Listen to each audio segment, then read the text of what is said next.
Assalamualaikum warahmatullahi wabarakatuh. Oke, balik lagi dengan saya Firman Heriansyah. Di video sekarang saya mau ngasih motivasi-motivasi gitu ya, biar kalian makin semangat buat menuju kesembuhannya gitu ya. Nah, pada dasarnya penyakit anxiety ini emang butuh motivasi yang pertama dari hak asuh keluarga, yang kedua dari teman terdekat gitu ya. Nah, di sini saya memposisikan diri sebagai teman dekat kalian, walaupun emang kita belum pernah ketemu, tapi gak apa lah. Yang penting sharing-sharing gitu ya.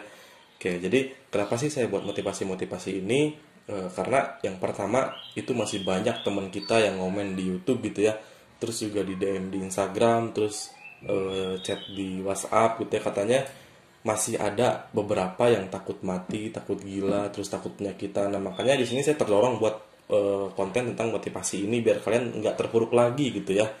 Oke, jadi sebelum ke pembahasan di sini saya nggak lupa gitu ya, eh, mau doain semoga buat kamu yang dengar suara saya, semoga kabar baik, kabar sehat buat kalian gitu ya. Semoga dijauhkan dari perasaan was-was, jauhkan dari perasaan cemas, dijauhkan dari perasaan cemas berlebih, dan selalu didekatkan dengan pintu rezekinya.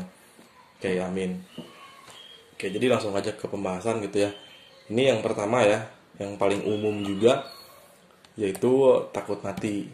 Ya, jadi memang pada dasarnya orang yang kena anxiety itu sensasi pertama yang dia temui adalah takut mati.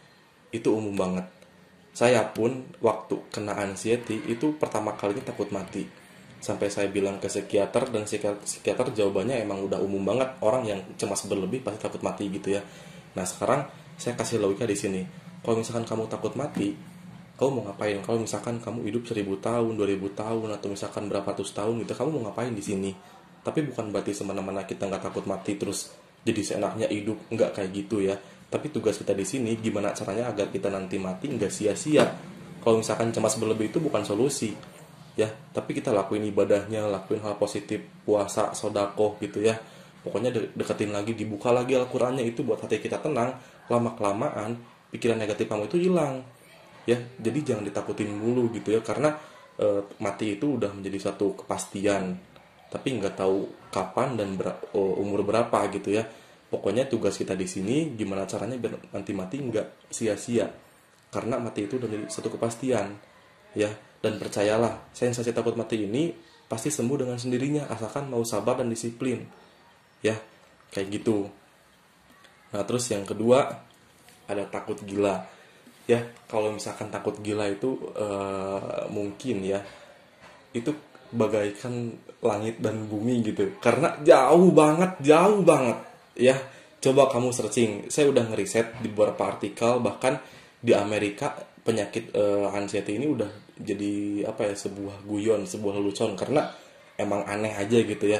Nah, saya meriset sebanyak itu. Coba kalian juga searching di Google atau gimana gitu ya, cari orang yang sakit anxiety itu sampai gila nggak. Satu orang pun ada yang sampai gila nggak?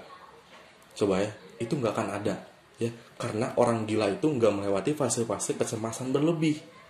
Itu jauh banget. Berjuta-juta orang ada di bumi ini yang kena penyakit anxiety terus takut gila, itu nggak ada seorang pun yang sampai gila, karena beda jurusan ya, beda alur juga. Orang cemas itu nggak mungkin sampai gila, orang gila nggak mungkin sampai cemas. Kayak gini logikanya ya, orang gila itu coba lihat di jalan, dia cemas nggak? Dia kan santuy gitu ya, menjalani hidup nyantai gitu ya. Apa, kamu tahu lah ya. Jadi sebaliknya juga, orang cemas nggak sampai gila, orang gila nggak akan sampai cemas. Jauh banget nggak akan sampai gila. Seriusan ya, itu saya kena ansi loh. Ini saya mantan anxiety gitu ya, tapi saya nggak gila ya. Teman-teman saya juga banyak, di kelas ada 6 orang, terus di luar juga banyak, pokoknya nggak ada yang sampai gila, bahkan sembuh semuanya ya, kayak gitu. Terus yang ketiga, takut penyakitan. Oke, jadi kayak gini logikanya ya. Kalau misalkan sakit itu kan sebagian dari hidup. Nah, sekarang tugas kamu itu gimana caranya biar kamu nggak sakit. Ya, ada kan, walaupun emang sakit itu ada lah gitu ya, tapi ada caranya biar kamu nggak gampang sakit gitu ya. Karena saya tahu di sini bahwa sakit sedikit juga triggernya gede banget. Bahkan kamu nggak sakit fisik juga, tapi pikiran kamu nyangkanya sakit. Saya tahu di sini, karena saya pernah ngalamin. Ya, terus yang buat penyakitan itu, coba lakuin deh olahraganya, terus pokoknya P3-nya dilakuin.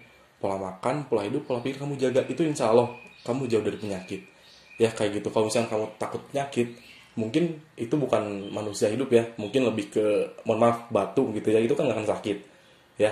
Jadi kayak gitu logikanya, karena kita manusia hidup pasti kita ada sakitnya ya, asalkan jangan berlebihan dipikirinya ya, kayak gitu. Jadi kalau misalnya kamu nemu sakit apa kayak gitu, udah nggak apa-apa, namanya juga manusia hidup, udah segitu mikirnya, jangan sampai kemana-mana terus kamu obatin ya, jangan sampai mikir kemana jauh, ke sini ke sana, ribet pokoknya ya. Kalau kayak gitu pokoknya jangan banyak searching masalah penyakit di Google gitu ya, lebih baik kamu menjalani P3 ya. Jadi intinya kayak gini, semakin banyak ilmu kamu di medis, semakin tinggi juga kecemasan kamu gitu ya. Karena apalagi kalau misalkan ditambah kamu bukan anak medis, bukan ranahnya gitu ya. Jadi apapun kamu asumsiin sendiri gitu ya, itu kan salah banget.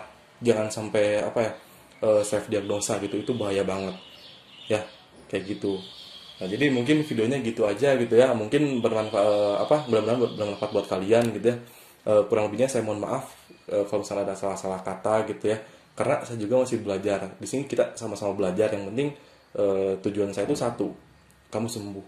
Ya, karena semua hanya cemas saja, bukan yang lain-lain. Ya, asalkan mau sabar dan disiplin. Oke? Ya, assalamualaikum warahmatullahi wabarakatuh.